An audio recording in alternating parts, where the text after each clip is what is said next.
Good evening and welcome to the 10th series of Have I Got News For You? And if any sceptic feels that the show's witty satire has now given way to crude abuse, then they can just fuck off.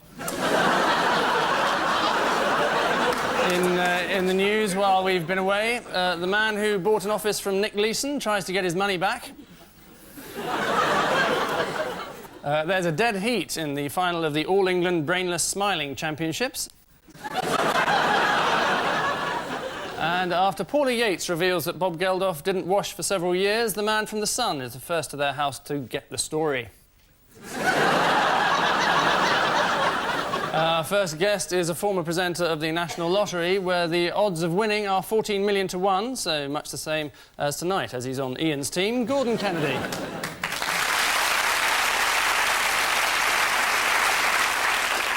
And with Paul Merton tonight, a woman who was famous for lying on a bed flirting with celebrities, after which she got up and went to work on the Big Breakfast, Paula Yates.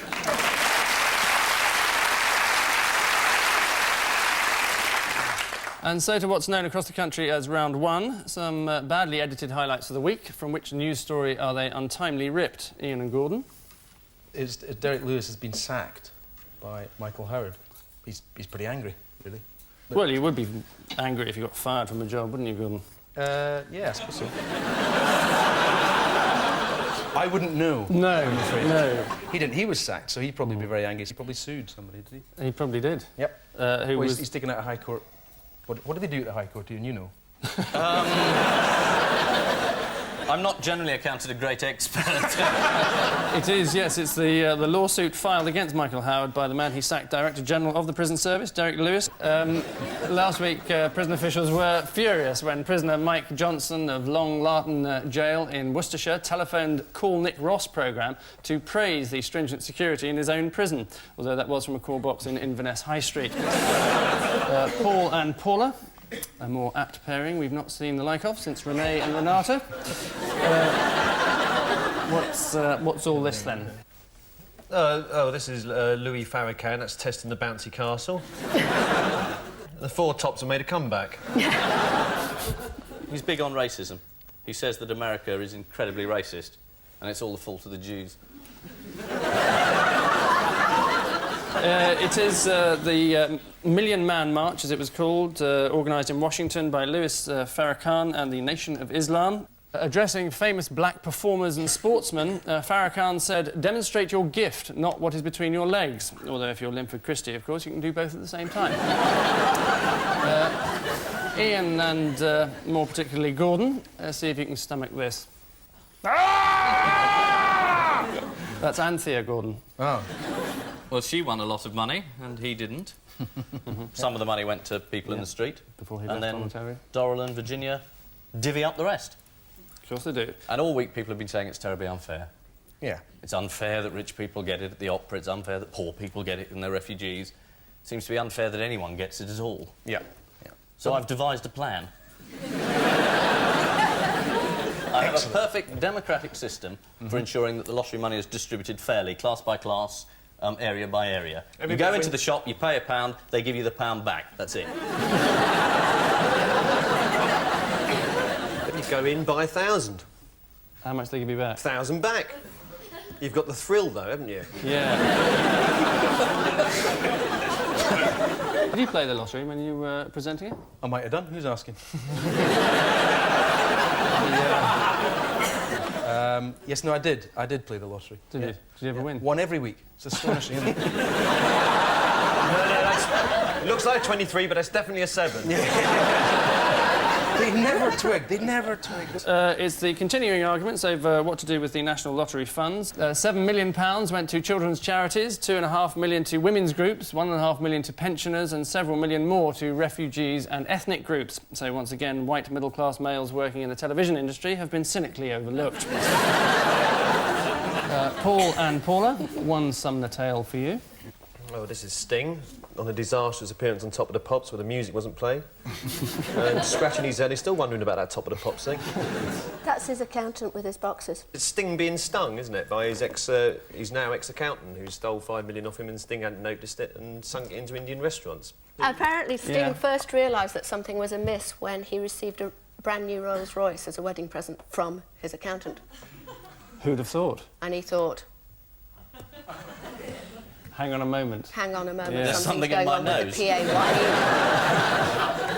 It is astonishing, yes, that he didn't even notice the £6 million which had gone missing. Oh, come on, Angus, you got that much in your pocket. I wondered what it was. So did I. You've got it in loose change by the look of it. Yes, can you remember the name of Keith Moore's girlfriend, 27-year-old Asian girlfriend? Aisha. Almost. Santosh Banger. I only mentioned that to get a cheap laugh. And it worked. Yes, it did work. And at the end of the first round, the teams are like Princess Diana and Will Carling. There's nothing between them.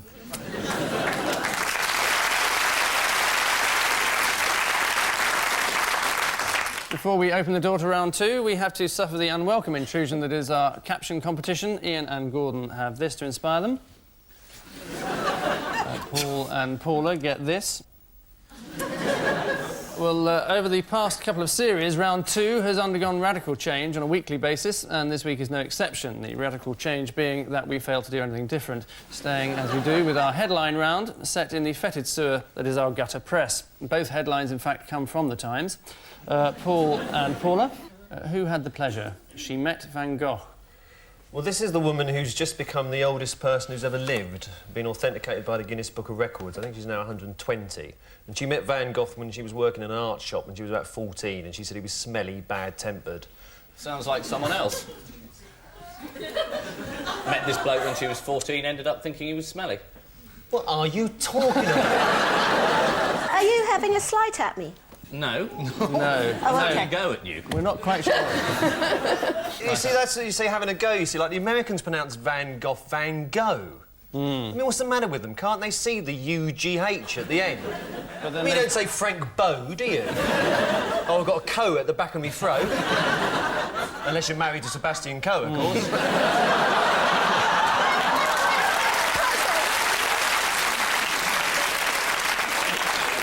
Bringing it back to the rather irrelevant matter of the question, yes, do you remember her name? Yes, I do. Good. Maria something. Maria, how's that spelt, Paul? G-O-R-E, is it? You see, you've got mental. You're sitting there in a world of your own. Like some elderly actor who once appeared in Crossroads. Oh, yes, that'd be with mustard, would it? Just yapping away. What's the matter with you?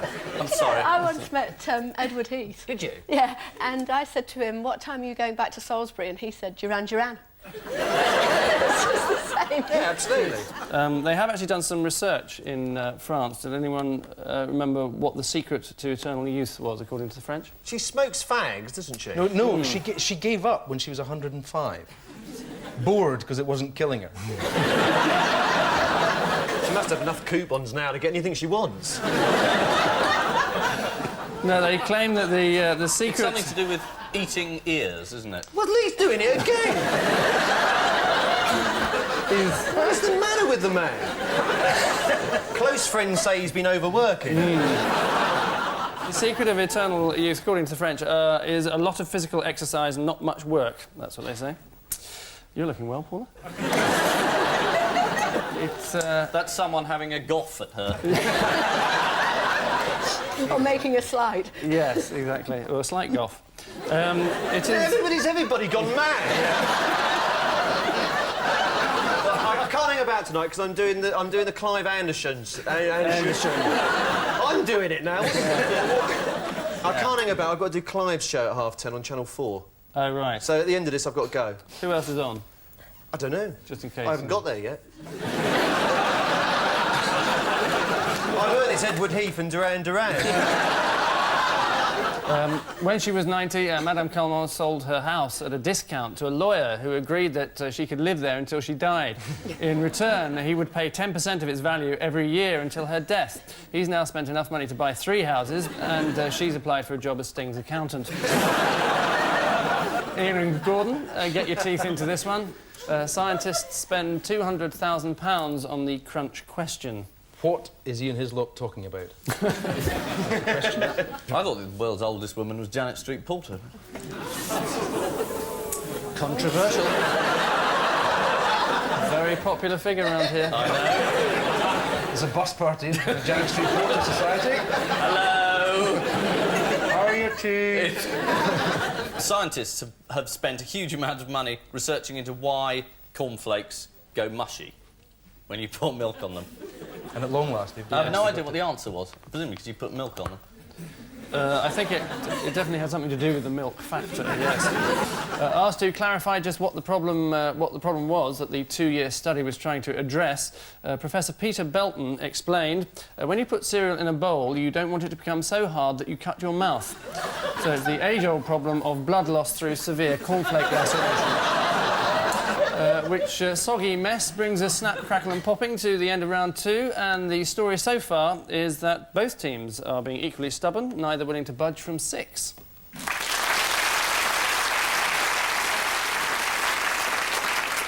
And so all hail round 3 and our comedically challenged odd one out round.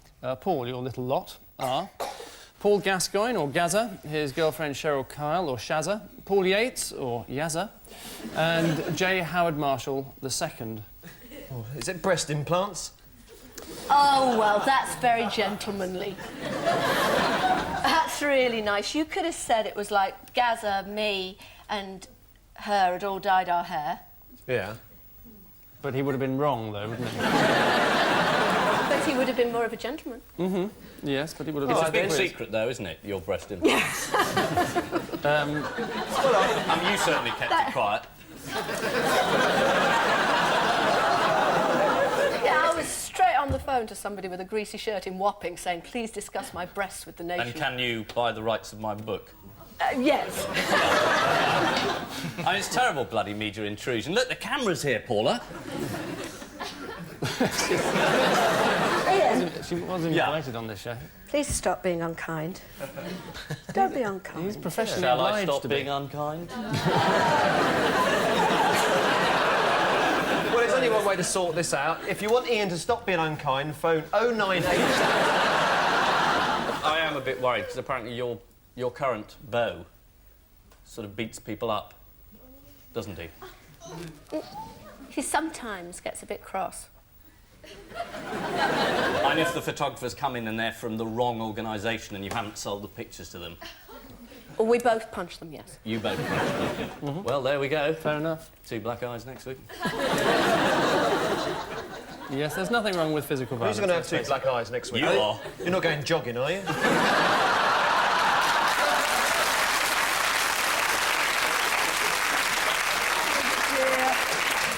Has it got something to do with the fact that they all dye their hair?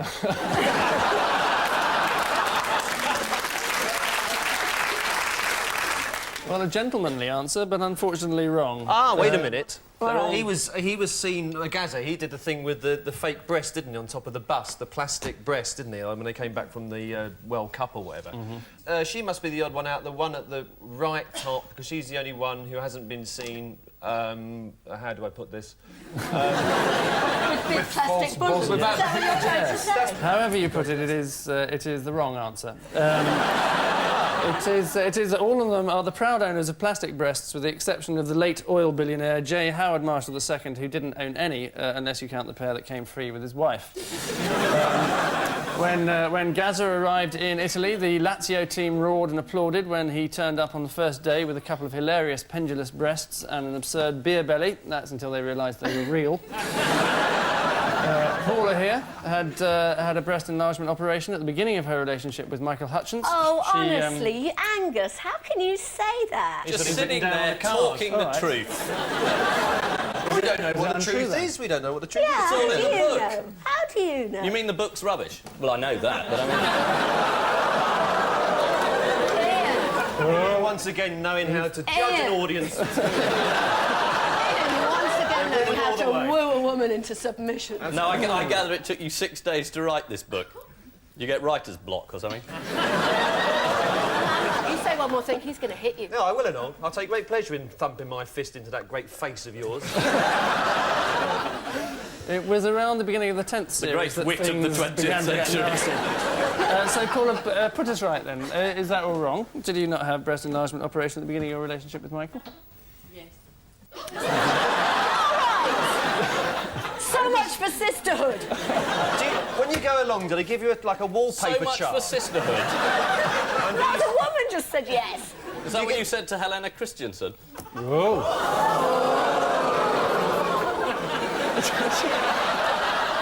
I can't believe it! Who's Helena Christensen? You can always resort to physical violence after the show. See, when you go along, do you get like a wallpaper chart book and you say, well, I'll have one of those? No, that look quite good with a sideboard, actually. I might do that. Do you really want to know? Or do you take a bowler hat along and say, can you give us 2 of those? They take you into this room. Yeah. And there's millions of bosoms. Yeah. And you say, I'll have those. Really? Yeah. Good, well, thank you for putting us straight on that one, Paul. No, Anyway, feel free. I really despise you now. we've despised him from origins. Paula, would you like another question? Oh, God, You're going to give get me one anything. anyway. I'll give you an odd one out. Your 4 wild things are Humphrey the Downing Street cat, the lions in Trafalgar Square, Gabriella Sabatini, and Ganesh the elephant god. Gabrielle Sabatini is advertising milk. That's why she has that little milky moustache. And Ganesh, it says here, not another drop, says Ganesh the elephant, behind your head. And then it says here, amazing milk miracle. And that is because, don't even look at me. You sperm of the devil. And the reason that he is there is because he suddenly had this miracle where he was drinking... The devil. He was drinking milk. Even your insults and it was emanate from it was the a miracle genitals. because he was... it was drink... Are you listening? Angus, are you listening? There is someone who's Paula's trying to answer the question. And he's Yes, going to teach no, his you grandmother carry to on. suck eggs. Yeah. Right, Right. Gabriella It looks like a Sabatini. sucked egg. Right. Did you hear where I got up to? Yeah, I did. Right, so the odd one out is that lion. Is the right answer.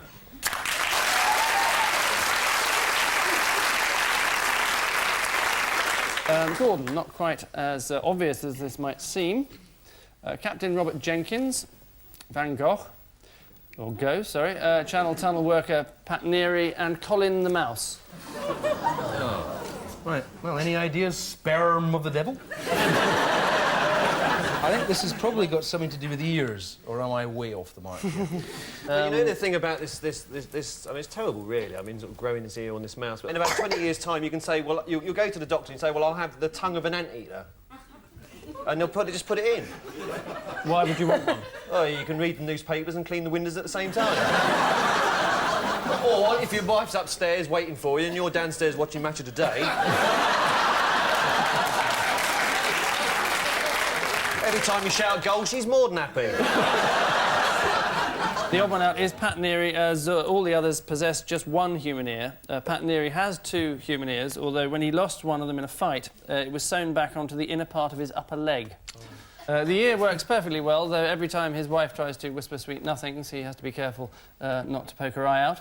And finally in this round, Ian, the Pope, Hugh Grant, Princess Diana, and Japan. Hugh Grant's done something very embarrassing in Hollywood. Made a film. Made 9 months. Yeah. The Pope's the odd one out. Yes. Because Hugh Grant's maybe done something embarrassing. He certainly did. Well, Maybe. I thought he was convicted. I still don't believe it. The Japanese had What, to you own don't up. believe it's embarrassing, or The you don't believe he did it? What's all this picking going on? Yes, I'm not from picking, you I'm asking, two. I'm You clarifying. just, you know, I'm not the sperm of the devil, he is. I'm just I'm interested to know, that's all. Don't get unpopular by doing stuff about blowjobs. I'd like to See, see that was that. just I have like the never... devil, wasn't it? Creeping up behind somebody's shoulder. So saying, And over here you got Malcolm Muggeridge going, no, don't do it, don't do it. Yes, do it, no, don't. Wait, I'm telling you, Angus. Please look at me while I'm telling yes, you I this. will- I will And do, the but- Japanese had to say that they'd done something embarrassing in the war. Yeah. You know. Yeah. Public Yes. apologies. Public apologies is the right Grant apologised area. to his girlfriend, didn't he? Liz Hurley. Yeah, so who hasn't apologised? Diana apologised publicly to herself for Will Carling and Julia's appalling behaviour. think She hasn't apologised to anyone. She's the odd one out. She is the odd one out. We got there in the end, yes. The well Pope done. apologised for having his finger stuck in his ear during an audience. Why, what did the Pope apologise for? Apologised to women all over the world, he did. Did he? Yes, He for the said, way sorry, the- girls. Sorry, I Not for exist. sale. Hugh Grant publicly apologised for his antics with Divine Brown. Divine is now releasing a record entitled What's Going On, which were the words spoken by Hugh Grant when the police turned up. On the B-side, there's a track based on what Divine was saying at the time. That's an instrumental, presumably. Which sorry state of affairs brings us grovelling to the end of this round, and a quick glance at the scoreboard confirms that Ian and Gordon are making do with a flat 9, whilst Paul and Paula are boasting a silicon-enhanced 10.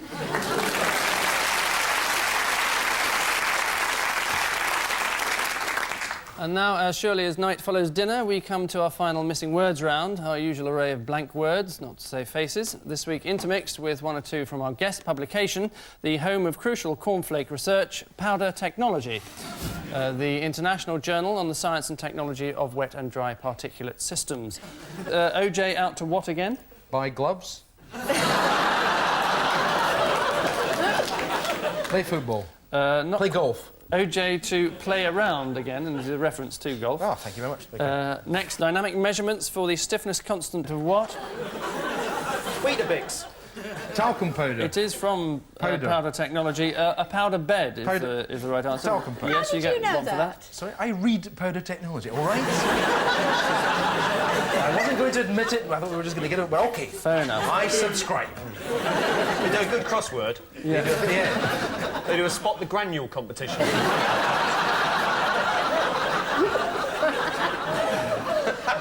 Say 3 pin-ups a bit of all right. A shreddy. Yeah. Yes. Next, keep Camilla under what, Charles? What is it? Duvet. There's no missing word.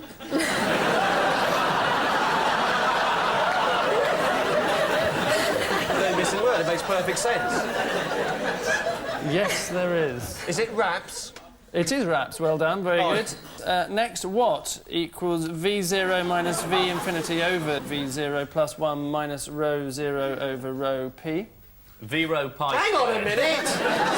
He's not liable to get it right, is he? Let's face it. Come on, we should be able to work it out. All the information's there.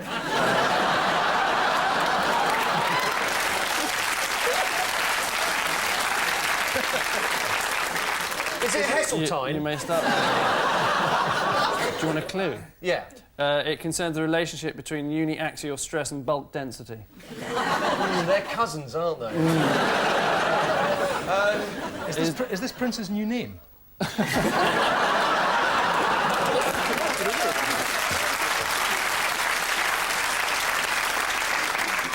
The answer I'm going to have to tell you is a simple A, so you could have almost guessed Do you it. know, that's so annoying. What were you going to say? A. Astonishing. I know, I just How didn't did I say it 'cause I guess? thought there's no way it could be just A. And yet, Do you know, strangely, Paula, I'm not speaking it for the was. sperm of the devil here, but I believe you.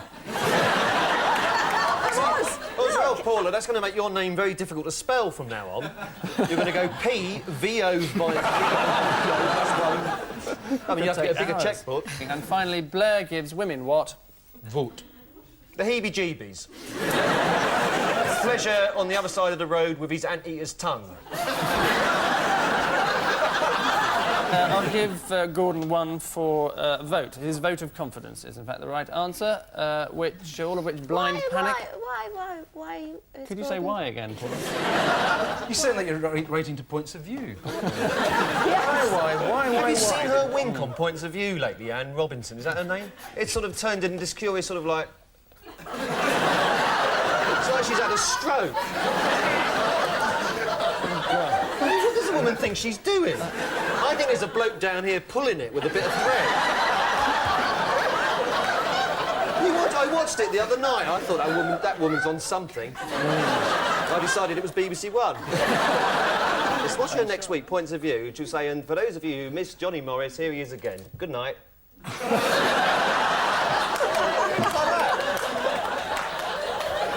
I think she sort of thinks people at home go, isn't she gorgeous?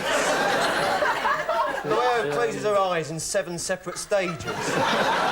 Somebody did that to you on the bus, you'd clock them, wouldn't you? I'm getting a pain in my chest from laughing. Yes. Oh dear, don't burst.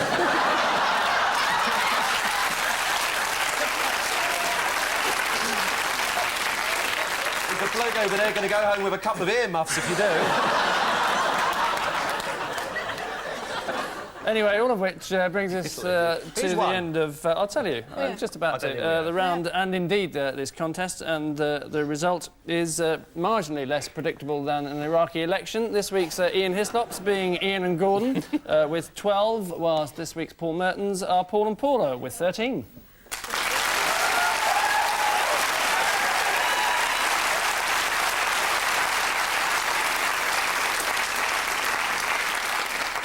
So, I've got to go in a minute. Oh, right. Because you're doing... I've got to do Clive's show, Clive yeah. Anderson, aren't you? Yes, I've forgotten that. Yeah. A case containing Jamaican rum to our winners, a case containing red rum to our losers. That's all right, I've always wanted a dead horse. You can be rude about the royal family, but not horses, that's right. Or Paula Yates. Or Paula. Yes, quite right. Just remember She's that. our guest. But before we Not that retire... you'd know it. No. Well, yes, Anne Robinson was our guest once upon a time. It's just desserts later. Oh, hello. Ooh, here we go. I'll get my dessert later. Just dessert. Just dessert. Just dessert. You're not getting a main course. All right. Do you want to go to the toilet? Who's the Prime Minister? But before we retire to our beds with a steaming mug of ointment, there remains the running saw that is our caption competition. Ian and Gordon, this was yours. Honest, guys, I had 5 numbers plus the bonus ball. You'll all get a share.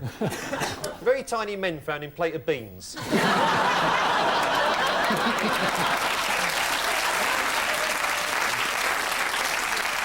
Paul and Paula, this was yours. Is it Airborne Shoe Shop drops cargo? Freeman, Hardy and Willis meet up after several years.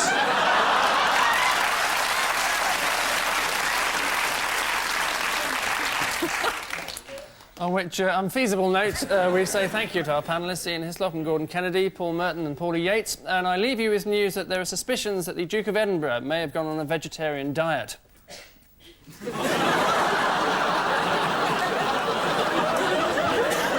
A unique photograph shows the view Will Carling got when he popped his head round the door of Diana's health club to check the coast was clear. And in Blackpool, there's a surprise photo opportunity as Virginia Bottomley displays her beaver. Good night.